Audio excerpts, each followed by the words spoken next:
Hi, good day everyone, and welcome to today's webinar. Our discussion today centers around a critical question in the field of cybersecurity. Is AI a guardian or is it a risk? AI today in the heart of security operations, from detecting threats faster than humans ever could to predicting vulnerabilities, automating the responses, strengthening our defenses. In that sense, it acts as a true guardian of our digital world. But at the same time, adversaries are also weaponizing AI, creating more sophisticated phishing campaigns, deep fake attacks, automated attacks, exploiting vulnerabilities at a scale. These risks challenge our ability to stay ahead. As a comparison, 73% of the firms today use AI in security. Yet, AI-driven security attacks rose by 47% in 2025 year to date. In this session, we are here to explore both sides, the opportunities for AI to enhance the cyber defense and create more cyber resilience, as well as to ensure that the risk that demands stronger governance, awareness, and ethical use. So, no doubts, AI is reshaping cybersecurity, but is it our greatest guardian or our biggest risk? Let's dive into this important conversation. And with no further delay, I'm happy to welcome our panelists for the day. Kavita Ayappan, CISO, Nurelm. Kavita is a seasoned cybersecurity and a privacy leader with extensive experience driving strategic initiatives in governance, risk, and compliance. Kavita has consistently demonstrated a strong ability to align security practices with business goals across multiple geographies. Her experience spans across product-based companies, IT service companies, and large NBFCs. She has also led enterprise-wide privacy and data protection programs across various geographies like GDPR, PDPA, PDPL, Manila, Australia privacy laws, DPDPA, and fostered a culture of compliance and resilience. Kavita has a master's degree in computer science engineering from SRM University and currently pursuing her PhD from Hindustan University in cybersecurity. Kavita lives in Chennai with her husband and two kids. Welcome, Kavita. Thank you.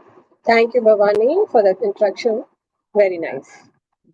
So we have Tushar Haralkar also joining as a panelist today. So Tushar is the principal pre-sales country leader, security software, IBM India and South Asia. Tushar brings over 24 years of extensive experience in the cybersecurity domain with unique combination of business consulting, system integration, and pre-sales skills.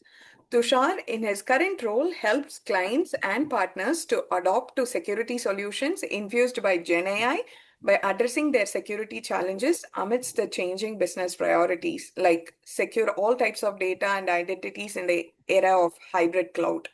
So, Tushar leads a team of seasoned security professionals to provide comprehensive cybersecurity solutions to the clients. So, before IBM, Tushar worked with other organizations such as Oracle, Deloitte, and Tech Mahindra. Welcome to the discussion, Tushar. Happy to have Thank you. Thank you, Bhavani. Appreciate the introduction. Perfect. So I think we can quickly get started. So I have a very interesting question to start the webinar with, right? So what do you think are the biggest misconceptions people have about AI? Either it is entirely, it is good, or is it harmful? Like, what do you feel? Probably I'll start first with Kavita and followed by Tushar. Okay. Okay, very, very good question. It is actually, this is actually there in the minds of everyone, I would say. So, the time has come, there was one time when we used to have this, the landline phones alone in our life, and then we actually moved to, mobile, and now there is a life without mobile, and no one can think of, right? So, similar way, AI is also taking up that level. So, I won't say that AI is not. AI is very new to us because AI has been there for quite some time. But the usage of AI has become very, very, to a very great level of extent. We are actually using it now. And it is actually becoming a part of our life. So that is what I would say.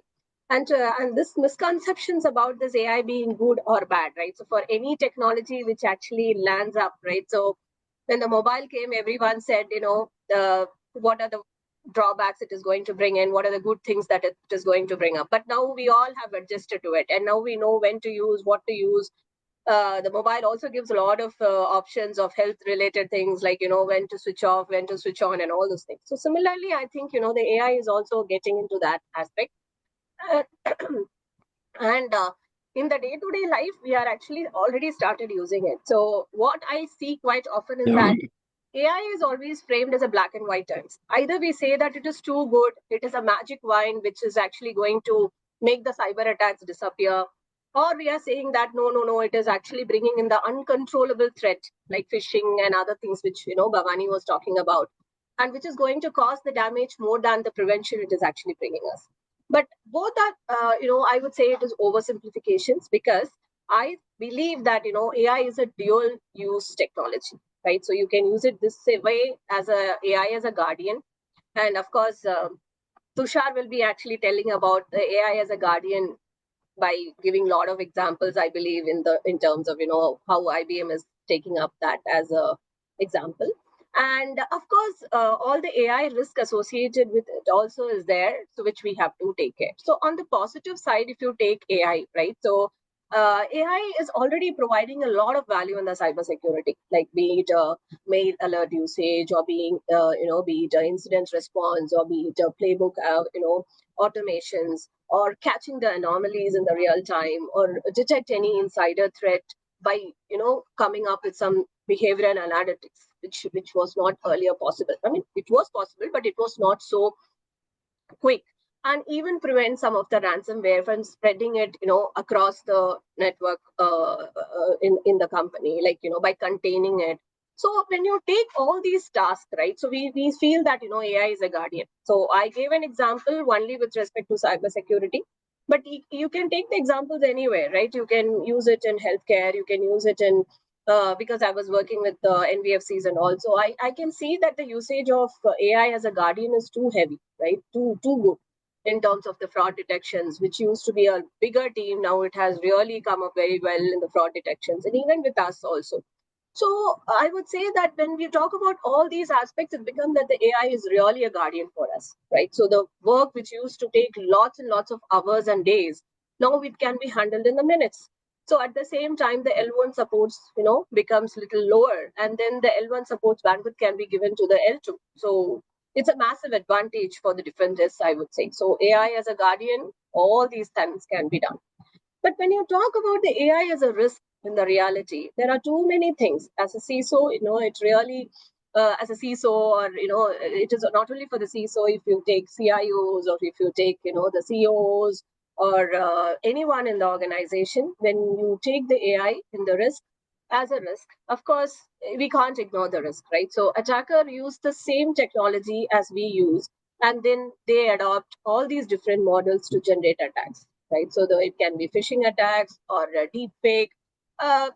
Deep fake impersonations. We know that there are a lot many things which has happened in the real life also. For I'll not take much examples from the general search, because that you can also do it. But in my case, also something happened in the deep fake. Like one of my friends, actually, daughter was about to be kidnapped by actually using a deepfake impersonations, where she was called by her mother. I mean, it was not the real mother. I mean, it was a deepfake impersonations where they use the video and the audio to make sure that the mother is talking to the child, and they are asking her to come to a different place. So this is also there in the cybersecurity, as we can see that it is a risk which is actually coming up. And there are a lot of things which actually can be done through the prompt injections and then the model poisoning. We develop the models for something else, and then the model poisoning actually gives the output in a different way. And everywhere the employees will adopt the tools without the governance, then it is actually creating a blind spot for the CISOs and the CEOs and the CTOs, right? So AI has effectively, I would say that it has lowered the barrier for the attackers and increased the surface area as a need to defend. So that is, I would say, for the AI as a risk, right? So now one thing which I would say that we have spoken about the good things that it is doing. We have spoken about the bad thing it is doing, because a good thing, I'll give you my own example. Actually, I was on an international travel, and I actually enabled the credit card for a international purchase. When I came down to India, I really forgot that I have to disable it. And then one sudden day in the morning around 2 o'clock, there was a call which actually I got it from the ICICI. It happened very recently. And then, that was the real thing which actually made me, save money, because I was not in a position to lose it also. So this kind of, because the card was being used by some hacker or attacker, right? So this is a good thing about it. We are actually getting it. So now, having spoken about the good thing and having spoken about the bad thing, right, with respect to the AI, right? So the key point is that AI is not inherently good or harmful. It is actually the dual use technology where, we are going to make it good, or we are going to see that how responsibly we are going to adopt it, and how much of emphasis that we are going to put it on the governance, ethics, and transparency. That is very, very important. And all the governments, many of the governments treaty are coming forward to put forth this governance standards, frameworks, ethical values, to make sure that the AI is put into usage in a good way. So if you say that, instead of asking the question of is AI is good or bad, I think the real question would be, how do we actually maximize the benefits that we are going to reap out of AI by minimizing the risk? That is what I would say from my perspective. It means that you have to put in place a very strong AI governance councils. You have to put in a very strong AI guardrails, and you have to continuously monitor it. So it means that we are ensuring that AI systems are explainable, they are fair, they are compliant with the regulations. There are many regulations, right? If you take India, we have DPDP. If you take Europe, it is GDPR. If you take Singapore, it is PDPA. So how are we going to make it compliant actually matters a lot.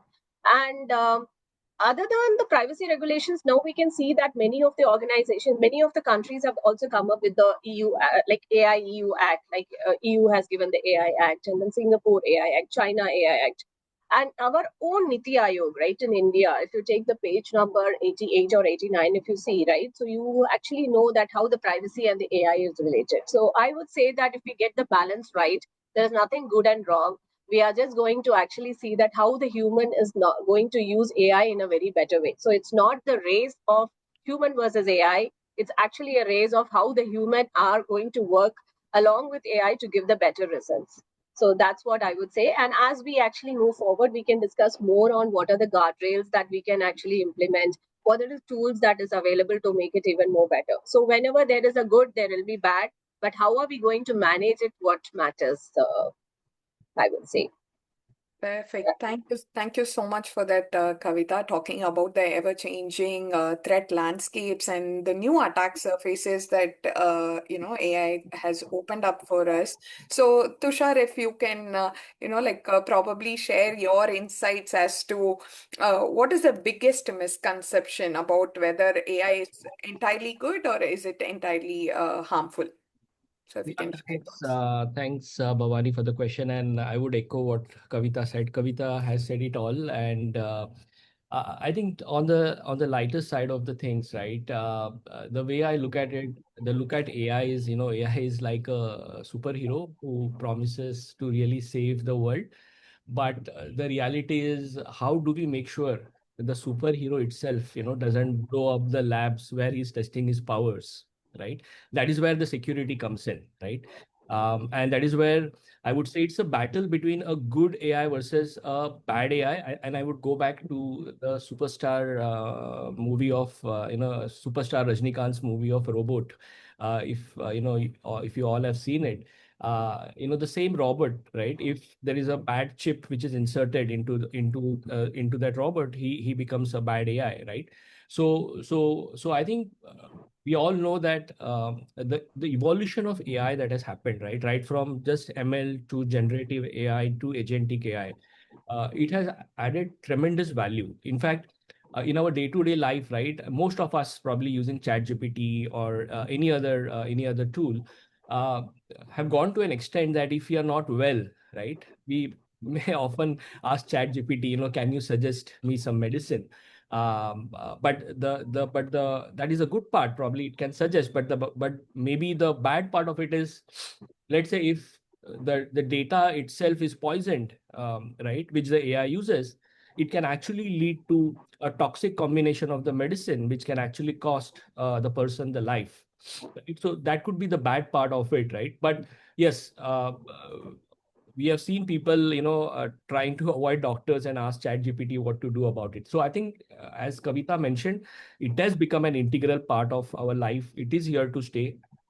The question is, how do we effectively use AI, right? And how do we make sure that the for AI itself, how do we make sure it is secure, right? Because that is where uh, every every every user will start adopting it, because the most foundation of any new technology is built on trust, right?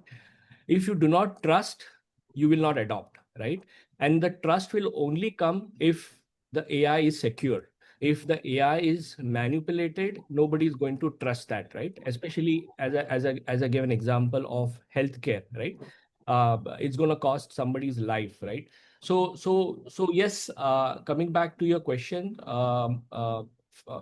of AI misconceptions, in terms of good or harmful, I think, definitely, AI is adding a lot of value with the evolution of agentic AI, especially.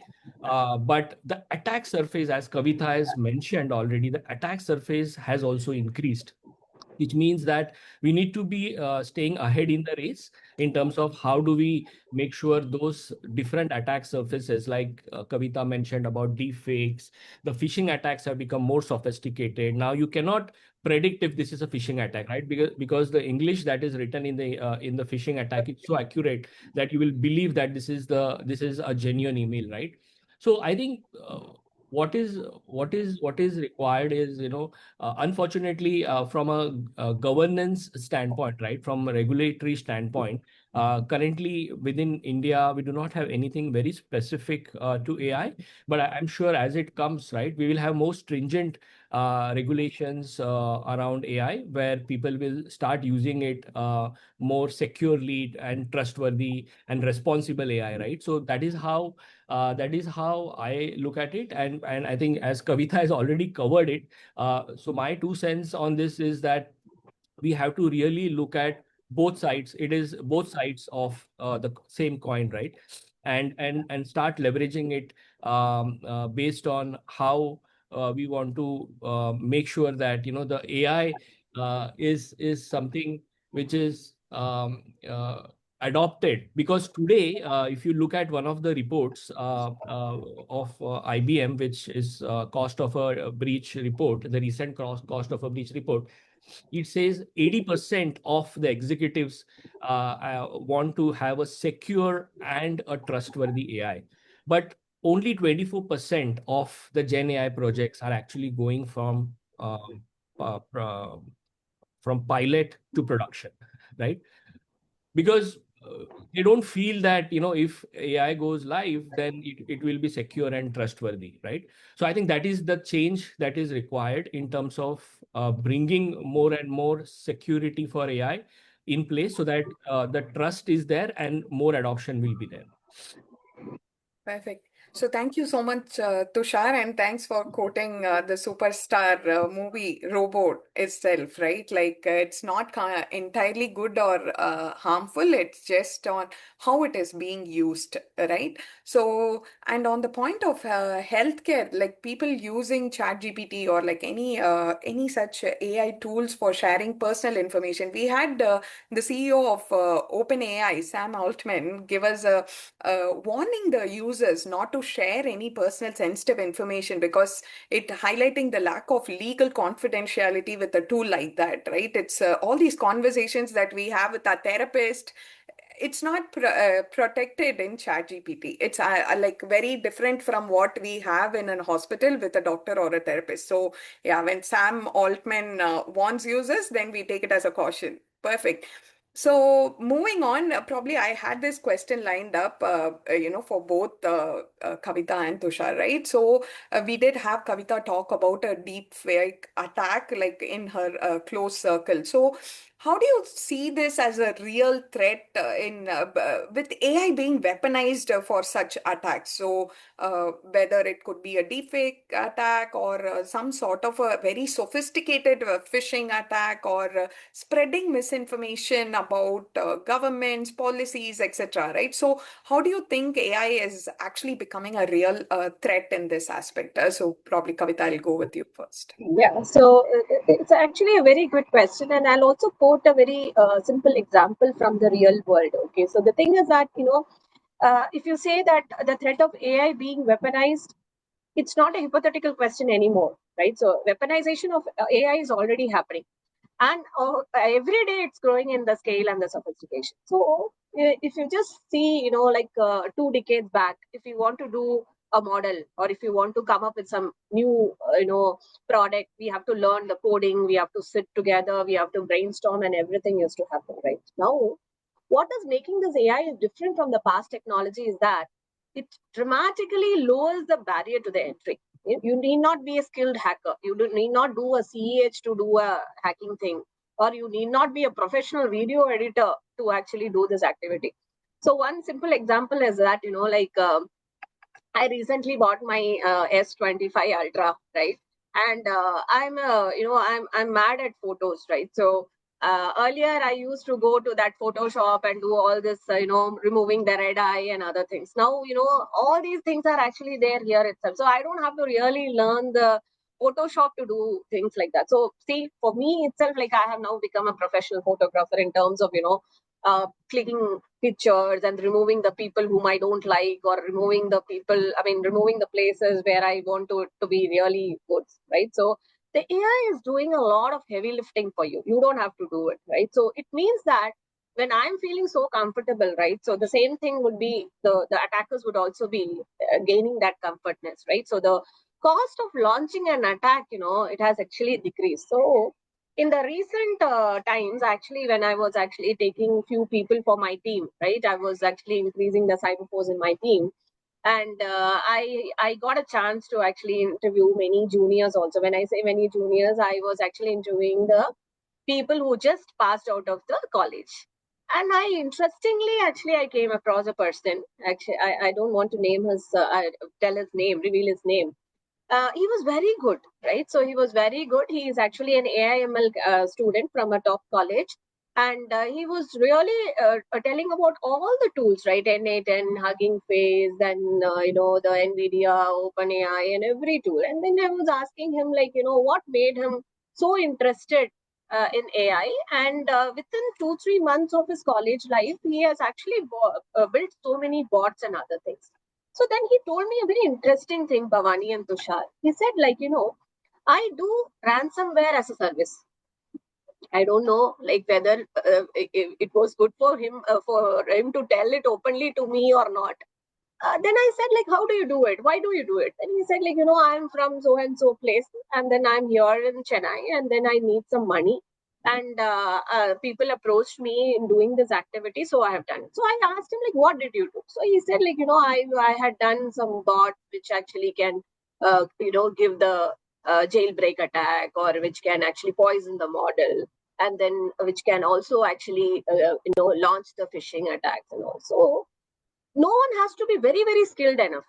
It can be done by any. Of course, this guy is actually an engineering candidate from AIML background. But still, what I'm trying to say here is that the AI is making it so easy for the people to learn and do things very easily. Then I asked him, like, what tool he used, and he was telling about 10A10, Wagging Face, and other things where the automation is already there. You have to just make a model and then plug and put it over here and there, right? So when you talk about AI being weaponized for deepfakes and other, it is already done. So people are already using it. As we have cybersecurity services, we have ransomware as a service. So all these things are already happening, right? So we all know about that Hong Kong example, right, which made headlines where the CFO was on the video call, and then he was, when it was possible for him to actually trick the employees by wiring almost around $25 million, right? So imagine now we have to imagine the sophistication here, right? So attacker did not send any malware. They did not send any fake email. They just simulated a person's face and the voice in the real time, And the employees, on the other hand, they just looked at it. They felt like it is a very legitimate instruction which is given by the CFO, and then they actually approved it. So this is what is happening. And the similar case happened with my friend's daughter also, right? So the deep fake. And I think in 2023, when I was attending a conference, at that time, this Rashmika Mandana, right, everyone, national crush, she was also being pulled into this deep fake thing, right? So I would say that it is already done and the people are doing it. And when you talk about the cyber attacks, of course, like we are using almost every organization is now actually developing agentic AI bots. Earlier it was AI, now then Gen AI, and then agentic AI, and in tomorrow I don't know which AI is gonna come, but it is going to come, right? So the on the cybersecurity front also, AI is actually used to create more convincing phishing mails. So as Tushar was mentioning, the English is good. And actually, we received one from one of the, I mean, that was actually a phishing campaign from a regulatory body to the company where I was working earlier. And the way in which they had actually, and they admitted that they used, the phishing campaigns via AI. So we couldn't even find it out like it was not a legitimate one. Even the fonts were exactly the same. Oh, English and all, it's okay. But, even the fonts are exactly similar to it. So we cannot actually, and the corporate jargons which the company uses, everything, any mimic tone and everything is similar to what, the company was actually talking about. So the click rates are obviously going high, right? And we are actually coming with a situation where we have to actually see that how we have to avoid all this. So now it becomes very much necessary for us to really see that is it actually going to increase in the future, and what kind of misinformation that it is going to tell us, or what kind of misinformations and the societal risk it is going to have. Because every day in the morning when you get up, there'll be something on the WhatsApp, there'll be something on the Insta, there'll be something on the Facebook, and it will have lots and lots of misinformation. Sometimes the misinformation looks so real, right? Example, during the election times, or false narratives. And there are lots of tools which is actually generating fake news articles. And as Tushar was telling about this chat GPT, even Bhavani, when you were telling about the chat GPT, one thing which I really wanted to say, right? My daughter was doing her 10th last year, right? So really, ChatGPT helped me so much because there are a lot many questions which they used to give, and then we have to actually answer to it. And when you actually ask ChatGPT, what is that exactly as per the CBSE NCRT class 10, give the exact answer for 5 marks. It is exactly giving it. So, now I don't think that anyone is living in this world without using a ChatGPT. But at the same time, there are a lot of things which people misuse it by asking the questions in the other way, right? And it is also when in 2023, when this chat GPT was on the you know rays of people using it, and then there was a mixed reactions. At that time, actually, I went for a meeting. I mean, it was for the internal auditors associations, and everyone were singing gaga about it. And then they were saying that, we are the auditors, we are the CA, and we used to actually generate a lot of reports. Now I just upload it and then I get all the informations in my hand. See, again, the privacy is getting compromised. Informations are being actually going the other way. So though it has a very, very nice way of actually helping us in many ways, which we are also using it, but at the same time, the misinformations and also AI being weaponized as a threat is also increasing. So the misinformations earlier, people used to take a lot of times to create such fake articles, but it is not so. Now you can create questions and answers for your 10th student. Similarly, you can actually create the news articles, fake accounts creations, everything can be done in just a spur of the moment. And that's why sometimes I feel, and also we gave the example of Chitti Robo, which was the Rajnikant's movie, right? So, and then the recent movie which also came for the Sharad Kapoor and I think Kriti Shannon, where the women, I mean, the heroine would be actually a bot, right? So in all these cases, if you see, right, there is one part which we have to understand is that at the end, the human supervision is what actually is being spoken about. And one good thing which I like the countries coming up is on the AI Act. And when I was going through the EU AI Act, because in my previous company, I was working with the EU clients and the EU areas, I mean, service areas. So the EU Act, when it was brought in, and then when I was going through, the one thing which was very made clear, which was clearly told is that, all these things are possible. as whatever we have spoken or whatever I've spoken. So it's very, very necessary for us to actually see where we have to use a human intervention or where the human intervention has to come and where the AI can be used. So it was very clearly done is that no judging criteria, that is in any of the judges, right? No judging criteria for criminal cases or any other cases can be done using an AI, right? So these are the things actually it is required from the government, and also that where are you going to use this and where are you not going to use it. So to answer your question, it is already done. So the threat of AI being weaponized is already happening, and now we have to create a balance, is what I would say. So Thank you yeah. so much for the insights, Kavita. So moving on to Tushar. So Tushar, do you have any real world examples or like where you have seen AI has been weaponized and used as a threat, right? Like in any case, like if you can share your thoughts, that would be great. I think Kavita has shared it all in terms of phishing, deep fakes, all the real world examples. Kavita has pretty much shared it because Kavita has pretty much covered it all. I think from my perspective, I would contribute in terms of what is the solution to really address this weaponization of AI that is happening, right?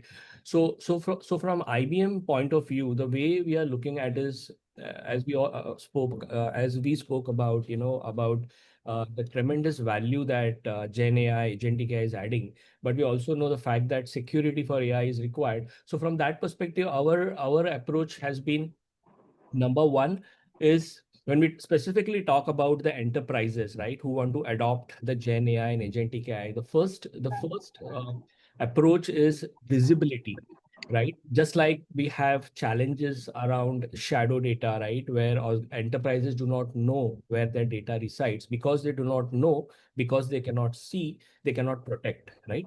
Similar challenge lies with AI today, where a lot of almost every enterprise today is adopting AI, and some of the enterprises are adopting plus AI, which means they are basically infusing AI into the existing products, services, workflows.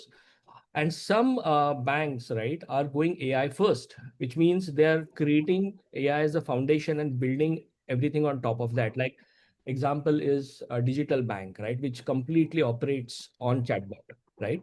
There is no branch, completely on chatbot, right?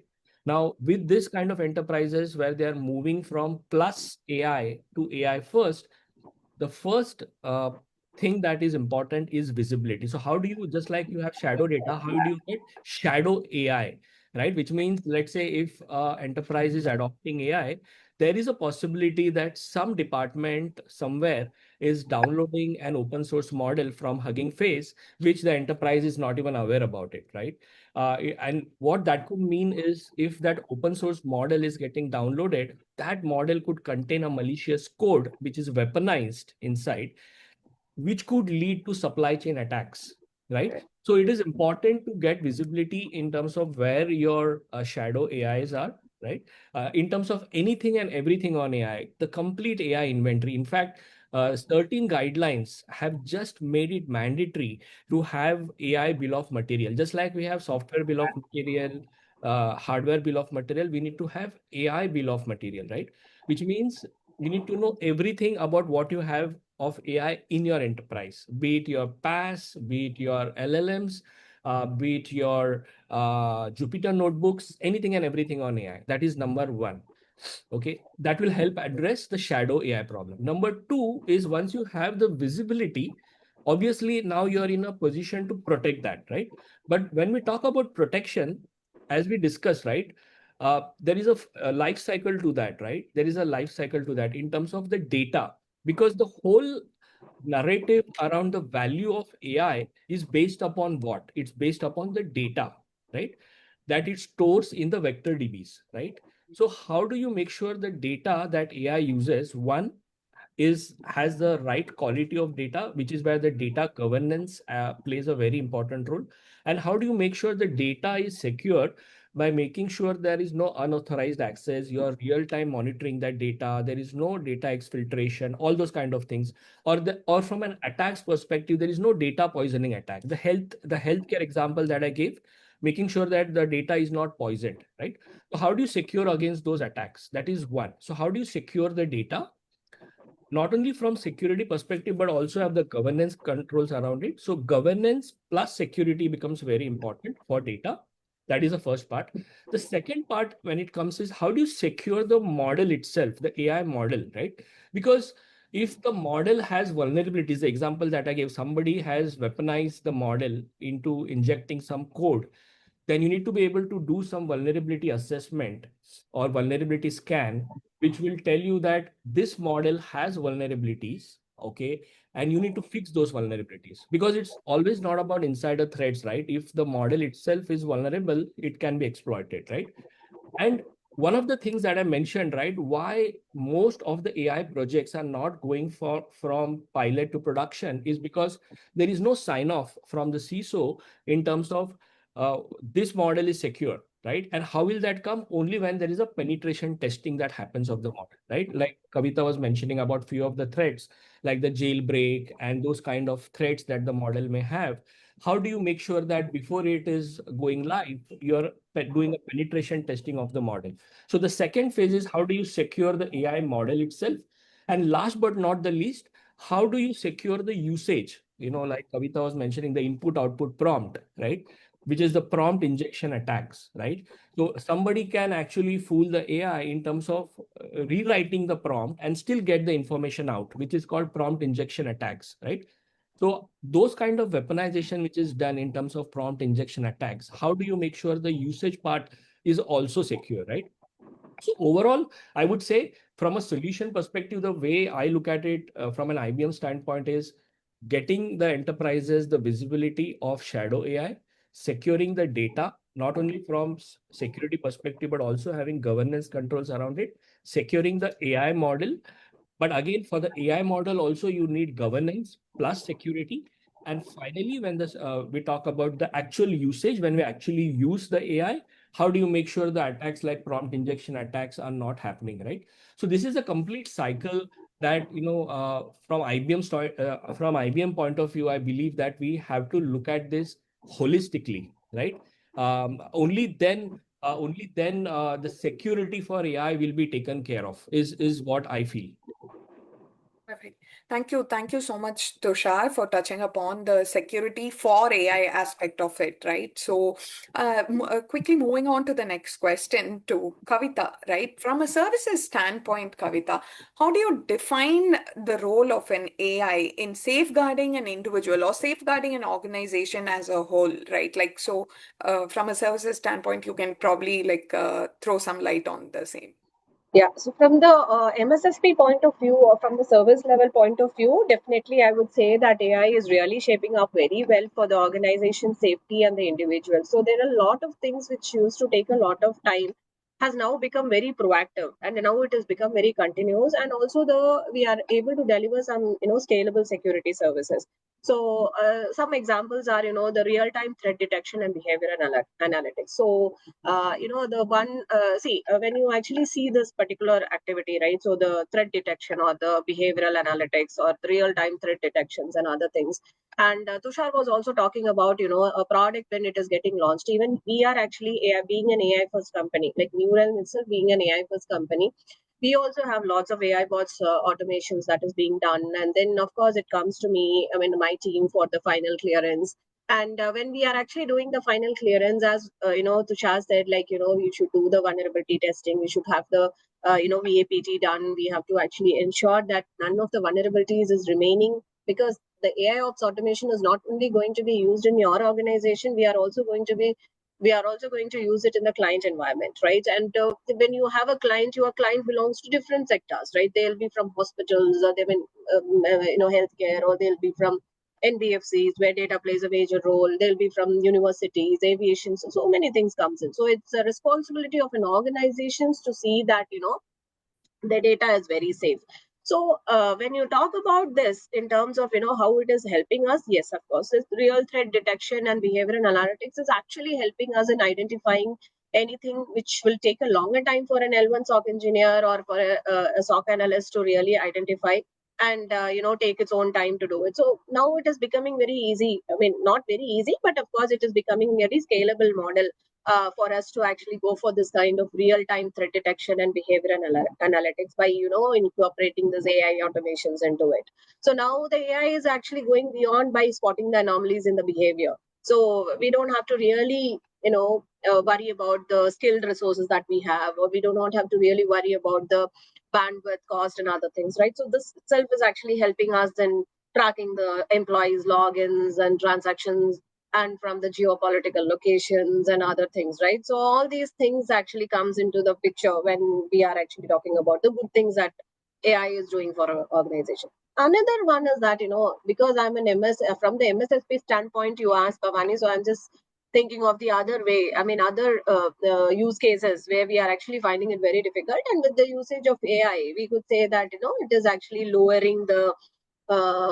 issues that we are actually talking about, right? So incident response, right? So everyone would be after 2020, after the pandemic and all, now everyone knows what an incident is, and everyone knows that sometimes incidents are we cannot control. And the thing is that how do we respond to the incident, and how quickly we recover, right? So automated incident response and ransomware prevention is something which I really like it in the after the invention of this AI, because even in one of the hospitals in the US recently, there was a case where it was hit by a ransomware, and then the AI really isolated the threat within 2 minutes, and it means that none of the patient care was disrupted. Because when you talk about this healthcare, right, so you have to really worry about the patient's health also, right? So this automated incident response was really very helpful because it detected and then it automatically contained it. So it means that it was detected, it got contained, so it quickly recovered. So that is one thing which really I would say.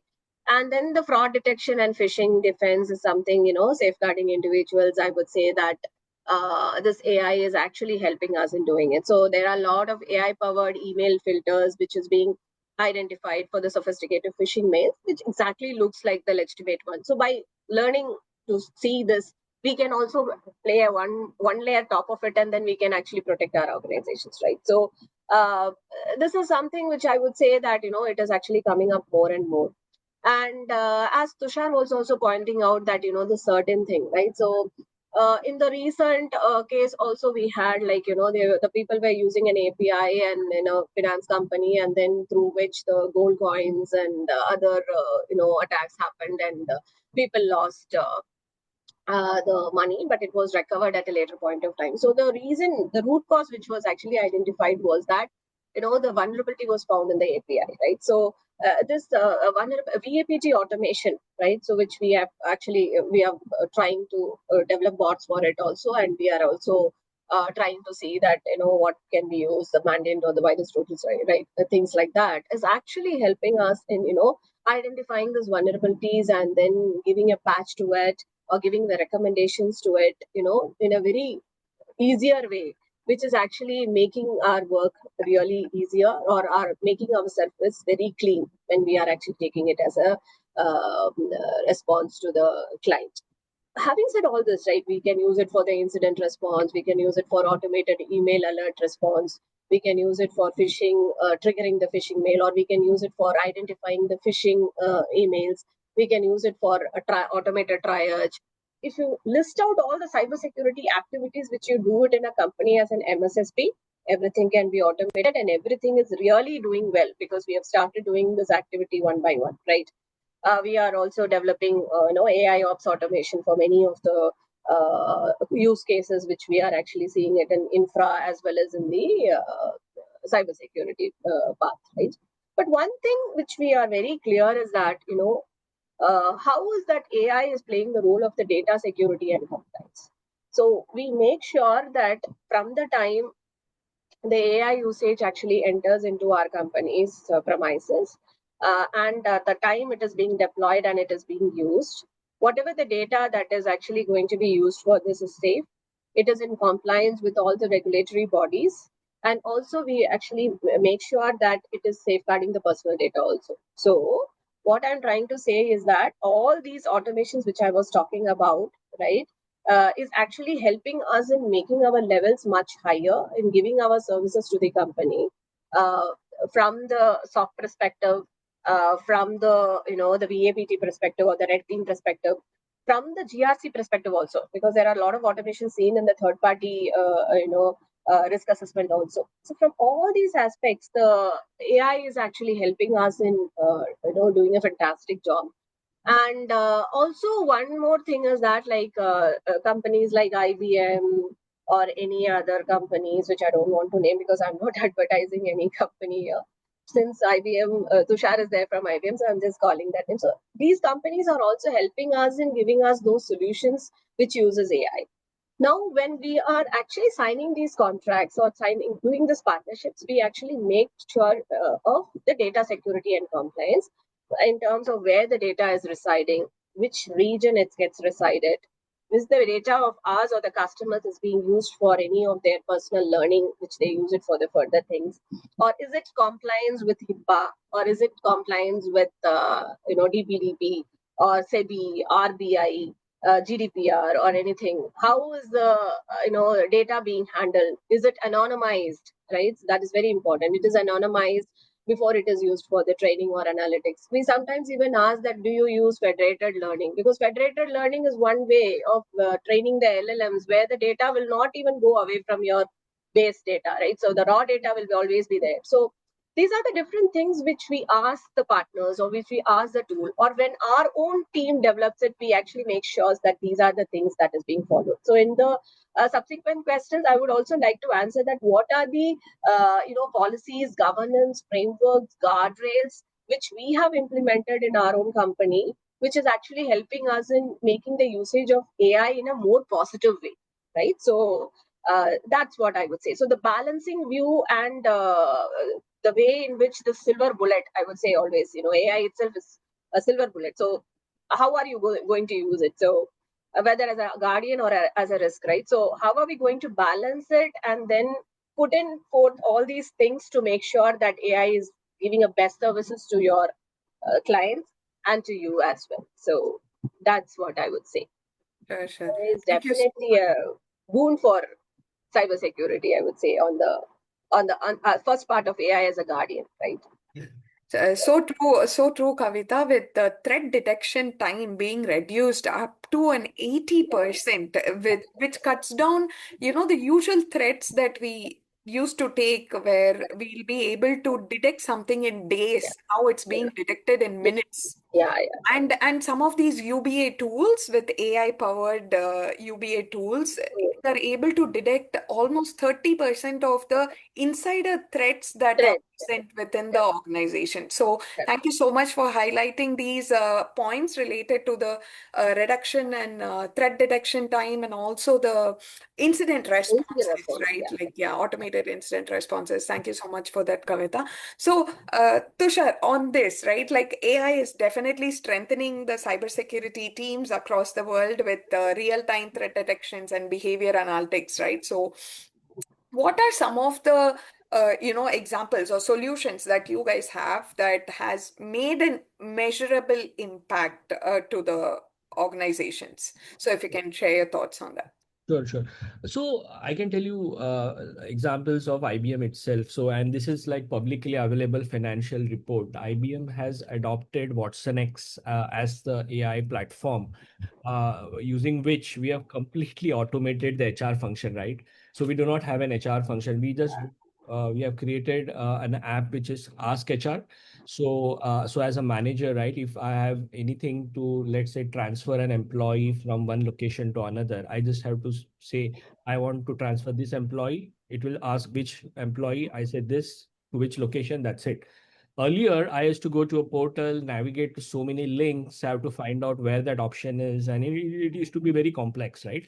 Now it is just simple prompt, and it does the job at the back end, right? So the entire HR function is completely automated, and most of that, not only HR, IT, sales, a lot of automation IBM has done.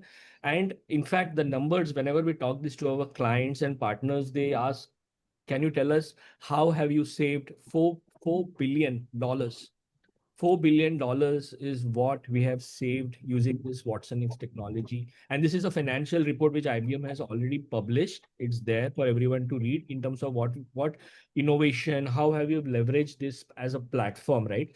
So IBM have themselves adopted this, and as Kavita mentioned, right, we do partner with Neuralem to in terms of how can we build more use cases on top of that, right? So Kavita was talking about few of the use cases around incident response, which is predominantly around running a security operations center. What we are also seeing the value of AI adding on top of that is a layer of agentic AI, which will run on top of your SOC, which will determine the value that the SOC is going to give, right? So today, few of them are saying that I may not really need an L1 or an L2 analyst, right? Because that job is going to be done by AI itself, where AI will, when an analyst comes, he will see that the AI has already investigated, right? He has to just go through that investigation, and the AI has also given the proof. If it has investigated a ransomware or a privilege escalation attack, it will tell with the artifacts, this is how I have detected it, this is the evidence. The analyst has to just take a call. Ultimately, the human has to come in the loop, and then he has to take a decision in terms of what needs to be done for that, right? So pretty much productivity is increased. Those resources can be leveraged somewhere else.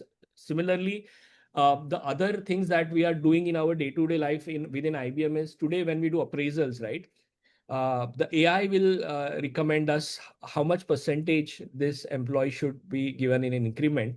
But the thing here is now it's not only about security, right? Here's where the governance plays a role, where the model should not be biased. It should be explainable, right? So it will tell me that why it says this much of percentage of increment has to be given, because maybe his performance, his historical data, the market demands this. So it gives me all of that visibility to make me to make an informed decision about that employee. Ultimately, human is going to take the final decision in terms of how much increment needs to be done. But the point here is, in terms of AI, because the AI is explainable, it explains why it recommends that, and human takes a decision. It is very important, because if the model is biased, if the model is not explainable, it cannot be adopted. So those governance controls becomes very important, and accountable. It has to be, the model also has to be accountable. So there are various principles the model has to follow apart from the security aspects of it. So we at IBM believe that, and I'm sure Kavita will also echo that governance plus security has to come together to give a holistic view of building that trust for adoption of AI, right? And I gave these few examples of how we are doing that, right? So IBM is a platform which provides both. It provides the governance aspect, it provides the security aspect of which I don't think today in the market. While there are point solutions providing governance, security, but IBM as a platform does both together. And with new LM to coming together, you are able to build a lot of use cases which the clients want, right? Be it MSSP or be it any implementation project, we come together, we solve the real client problems, right? Using this platform. So that is how we are leveraging AI in a real world scenario, Bhavani. Perfect. Thank you. Thank you so much, Tushar, for highlighting the same. And with just 7 minutes to go, I have few questions from audience, right? So, in the context of AI training or interference, so what are some of the best practices for ensuring data privacy and compliance? So, this is to either one of you. Like, you can probably take this up.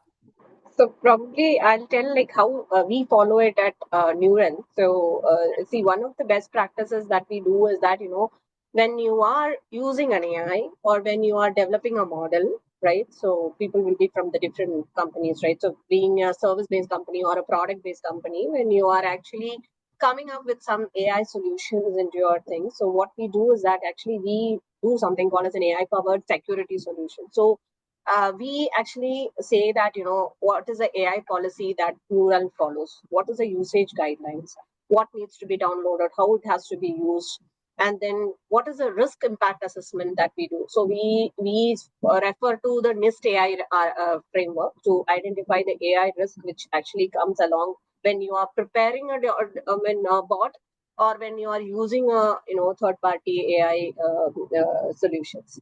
And then we do follow something called as an AI governance council, where we have people from the different departments, which is very much necessary. So the people can be from legal, people will be from the delivery, people will be from security, people will be from IT, and also this governance is actually going to see like how this AI is actually going to be used in a company and whether it is fine or not.